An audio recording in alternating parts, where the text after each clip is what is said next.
Salman F রহমানকে দেশের মানুষ দরবেশ হিসাবে চিনে, কিন্তু গতকালকে আমরা তার একটা ছবি দেখলাম। এই যে লেবাস লুবাস এগুলো সব ছিল তাদের ব্যবসায়ী বা ধান্দাবাজি। উনি এরকম খারাপ মানুষ এত বোঝা যাচ্ছে। উনি একজন মুরব্বী, বড় ব্যবসায়ী। উনি পালিয়ে যাওয়ার সময় উনি যে দাড়িগুলো সেভ করে গেল, উনি দুর্নীতি করে টাকা পয়সাগুলো ইনকাম করছে, উনি পুঁজি বাজার নষ্ট করেছে। আমি যতটুকু স্কালা হিসাবে বুঝতে পারি। শেয়ার বাজারে কেলেঙ্কারিতে জড়িত ছিল, এই ব্যাপারে ওনার বিচারের আওতায় আনা উচিত ছিল আরও আগে, এটা আনা হয়নি।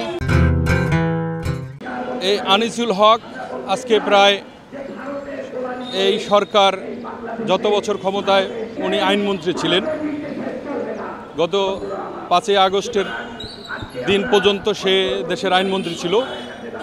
কিন্তু আইনমন্ত্রী থাকা অবস্থায় এদেশের আপামর জনগণের বিভিন্ন ভাবে এদেশের জনগণকে আইনের যেই সুযোগ সুবিধা দেওয়ার কথা ছিল তার পরিবর্তে এদেশের জনগণকে স্টিম রোলার চালিয়েছে জনগণের উপরে। এবং এই আইনমন্ত্রী খুব মিষ্টি মিষ্টি ভাষায় এই জনগণকে হত্যার জন্য, এই যে হত্যা হয়েছে এ ব্যাপারে তার কোনো অনুভূতি ছিল না বা তার কোনো যে অনুতপ্ত ছিল না, যার কারণে এই যে আইনমন্ত্রী যে অ্যারেস্ট হয়েছে, আমার প্রতিক্রিয়া হলো ওনাদেরকে এনে রাষ্ট্রীয়ভাবে সর্বোচ্চ তার প্রাপ্য শাস্তি দাবি করছি আমি আইনমন্ত্রী।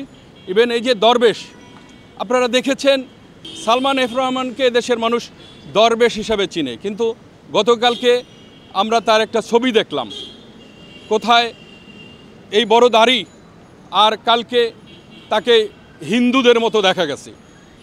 তার মানে তাদের এগুলো ছিল ধান্দাবাজি, ব্যবসায়ী। এই যে লেবাস লুবাস এগুলো সব ছিল তাদের ব্যবসায়ী বা ধান্দাবাজি।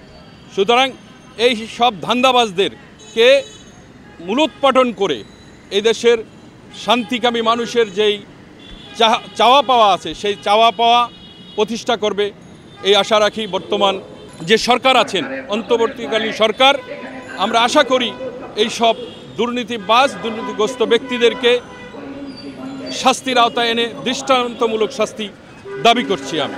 উনি এরকম খারাপ মানুষ এত বোঝা যাচ্ছে। উনি একজন মুরব্বী, বড় ব্যবসায়ী। উনি পালিয়ে যাওয়ার সময় উনি যে দাড়িগুলো সেভ করে গেল, এতে বোঝা যায় উনি অনেক খারাপ মানুষ। উনি যতটুকু আমি ওনার দাড়ি ওনার মোস্টে সেভ করার কারণে বুঝতে পারি উনি অনেক জঘন্য খারাপ মানুষ। ওনাকে গ্রেপ্তার করা উচিত হয়েছে, ঠিক হয়েছে। উনি দুর্নীতি করে টাকা পয়সাগুলো ইনকাম করছে, উনি পুঁজি বাজার নষ্ট করেছে। আমি যতটুকু স্কালা হিসাবে বুঝতে পারি উনি এই পুঁজি বাজারটা উনি নষ্ট করেছে। উনি দেশের মানুষের অনেক দুর্ভিক্ষ নিয়ে আসছে টেনে। অবৈধ সরকারের পৃষ্ঠপোষকতা এবং ওনার বিরুদ্ধে অনেক অনৈতিক কার্যকলাপের অভিযোগ আছে এবং উনি বিগত কয়েক বছর আগে যে শেয়ার বাজারে কেলেঙ্কারিতে জড়িত ছিল, এই ব্যাপারে ওনার বিচারের আওতায় আনা উচিত ছিল আরও আগে, এটা আনা হয়নি। যেহেতু গতকালকে উনি গ্রেপ্তার হয়েছে, আমরা জোরদার দাবি জানাই উনি এবং ওনার সহচর যারা আছে তাদের জানি উপযুক্ত বিচার কায়েম করা হয়। এরা তো অনেক লুটপাট করছে, অনেক কিছু করছে, এটা আইনিভাবে বিচার হবে, এটাই তো চাই। তারা তো আসলে লুটতারাজ করছে বিদায় তো তারা গ্রেপ্তার হয়েছে, নাহলে তার হইতো না।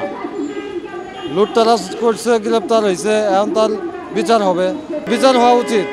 কিসের ভয়? আমরা তো ভয় কখনো করি নাই। সালমান এফ রহমান এদেশের বড় শিল্পপতি হিসেবে আমরা চিনি তাকে। উনি হলেন ভ্যাকসিনগো ফার্মার একসময় মালিক, FIC ব্যাংকের মালিক। শেয়ার বাজারের মাধ্যমে লুটপাট করে একসময় শেয়ার বাজারকে ধ্বংস করে দিয়েছে। ওই হিসাবে সালমান এফ রহমানকে আমরা চিনি, ভালো করে চিনি। ওনার যে পরিবেশ, যে লেবাস, বিশাল এক দাঁড়িয়ে নেয়া দরবেশ খ্যাত, সারা বিশ্বে বিখ্যাত একজন দরবেশ খ্যাত নাম, প্রধানমন্ত্রীর উপদেষ্টা। তিনি যে এভাবে টাকার জন্য এবং কি জীবনের জন্য মানুষ যে এত নিচে নামে যাবে এটা আমরা ভাবতে পারি নাই কখনো। সালমান এফ রহমান, আমি তো আমার ছোটো অল্প ক্ষুদ্র জ্ঞানে বলি, যদি কেউ যদি বলে তোমার 5,000 কোটি দিয়ে দেবো সারা জীবন বাঁচার জন্য, তোমার দাড়িগুলো কাটিয়ে গেলো, আমার সব সম্ভব হবে না। এতে দাড়ি, লেবাস, টুপি, পাঞ্জাবি এগুলো ছিল এদের, এটা কি ব্যবসা, এটা ব্যবসার এবং মূল থিম। এটা দিয়ে তারা সাইনবোর্ড, প্রধানমন্ত্রীর উপদেষ্টা, উনি ছিলেন একজন দরবেশ। সদরঘাট যখন ওনাকে কালকে ট্রলারে ধরলো, ওনারা লাগে যে একজন হিন্দুর গো, ধর্মযাজকের গো বা খ্রিস্টানের গো, বৌদ্ধর গো মন্দির ধরে নিয়ে আসে একজন বৌদ্ধ বিহারের।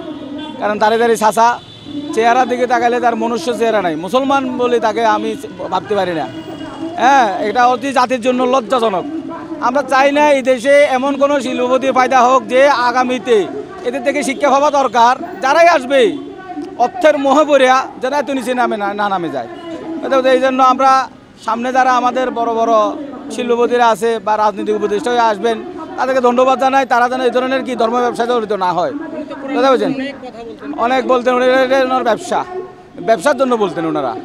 ওনারা যত কিছু করছে এটার আড়ালে নাস্তিকদেরকে নিয়ে বুকের ভিতরে নিয়ে এবং কি ভারতকে খুশি করানোর জন্য যত কিছু করার জন্য প্রয়োজন হয়েছে তাই করছে। কথা বলছেন, উনি যতই ধর্ম ইয়ে হোক, দরবেশের মতো দেখা যাক, আমরা দেখছি ওনাদের অনেক কিছু চরিত্র ফুটে উঠছে। তাই নাস্তিক যারা সৃষ্টিকর্তাকে বুঝে না, না না না মাননীয় প্রধানমন্ত্রী নাস্তিক না, নাস্তিকদের দোসর, নাস্তিকদের তার ছাত্রছাত্রী ছিলেন। যারা সৃষ্টিকর্তাকে বিশ্বাস করে না, যারা সৃষ্টিকর্তাকে তারাই নাস্তিক। সর্বশেষ তাদের দৃষ্টান্তমূলক আমি ফাঁসির মঞ্চ বানাইছি। ওদেরকে এই ফাঁসির মঞ্চে ঝুলানোর জন্য, আমরা দৃষ্টান্ত স্থাপন করার জন্য, এটা জাতিকে দেখানোর জন্য এটা ফাঁসির মঞ্চ আমরা তৈরি করছি এখানে। ওদের এই ফাঁসির মঞ্চ তো এখানে ফাঁসি হবে না, ফাঁসি তো আইনের মাধ্যমে হবে। আমরা জাতিকে দেখানোর জন্য এদের বিচার হওয়ার দরকার। ফাঁসির মঞ্চে আইনাদেরকে আইনমন্ত্রী আনিসুল হক এবং কি যারা এদের দিয়ে পাপের বোঝা এতই ভারী হয়ে গেছে, তাদের হাসি ছাড়া কোনো উপায় নেই। তাদেরকে হাসির মাধ্যমে জাতিকে একটা শিক্ষা দেওয়া দরকার, যাতে যেন আগামী ভবিষ্যৎ প্রজন্ম এ ধরনের অপকর্ম করতে না পারে। ধন্যবাদ জাতিকে। Thank you.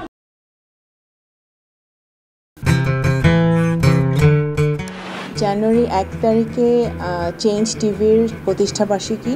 সেই প্রতিষ্ঠাবার্ষিকী উপলক্ষে চেঞ্জ টিভির সকল কলাকুশলীকে, যারা এখানে কাজ করছেন ক্যামেরার সামনে পেছনে, সকলকে আমার পক্ষ থেকে, আমার দল জাতীয়তাবাদী দলের পক্ষ থেকে শুভেচ্ছা এবং অভিনন্দন জানাচ্ছি।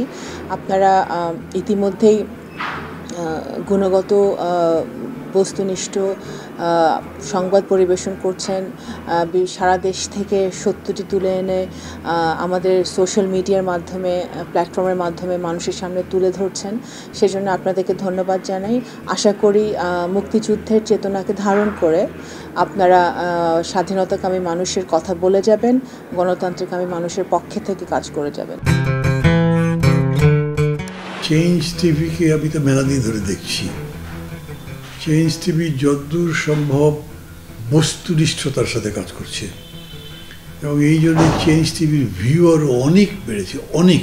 আমি নিজে যে অনেকগুলো সভা করে মানে এখানে ইন্টারভিউ করেছি, কোনো ক্ষেত্রে আমি দেখেছি মিলিয়নের মতো হয়েছে ভিউ, মানে অন্য কোনো জায়গায় এত হয় নাই। আমি মনে করি চেঞ্জ টিভি ভালো কাজ করছে। প্রচণ্ড চাপ আছে, তার মধ্যেও চেঞ্জ টিভি যদি তাদের এই নিষ্ঠতা রাখতে পারে তাহলে এটা আরও ভালো করবে।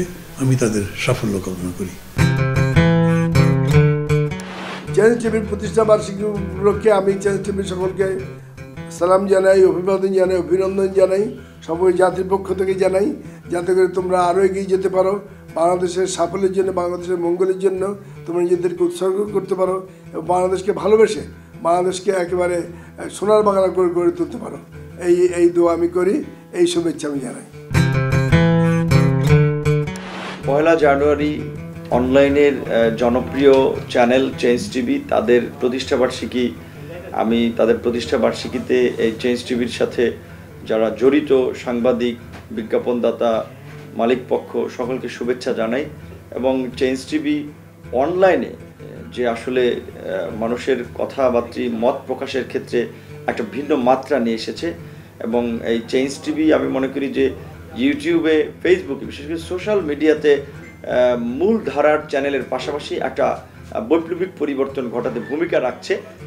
চেঞ্জ টিভির পাশাপাশি অন্যান্য যারা কাজ করছেন তাদেরকেও বলবো আপনারা বস্তুনিষ্ঠ এবং সত্য তথ্য প্রকাশের মাধ্যমে আপনাদের অবস্থান মানুষের কাছে তুলে ধরবেন। আপনারা যদি সঠিক লাইনে থাকেন আপনারা মানুষের কাছে জনপ্রিয় হবেন, মানুষের কাছে আস্থাশীল হবেন। এটা সত্য যে এখন মূলধারার গণমাধ্যমের নানা ধরনের নিয়ন্ত্রণের কারণে সব তথ্য তারা প্রকাশ করতে পারতেছে না।